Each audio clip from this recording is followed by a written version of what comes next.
বাংলা শিক্ষকরা যখন বাংলা পড়ায় বাচ্চাদেরকে বলে হাট্টিমা টিম টিম, তারা মাঠে পড়ে ডিম, তাদের খাড়া দুটো শিং। তাদের কি খাড়া দুটো শিং হয় নাকি? হাট্টিমা টিম টিম, তাদের মাঠে পড়ে ডিম, তাদের দুটো খাড়া দুটো শিং। ওরে আমার যুবক ভাইয়েরা, এরকম বাচ্চাদেরকে মিথ্যা কথা শিখায়েন না।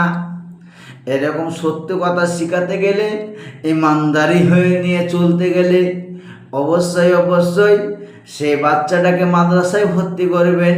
সেই বাচ্চা ছেলেটা যদি মাদ্রাসায় ভর্তি হয়ে যায়, একটা আলেম হবে, একটা আপনাদের জানাজা পড়ার জন্য একটা মানুষ লাগবে।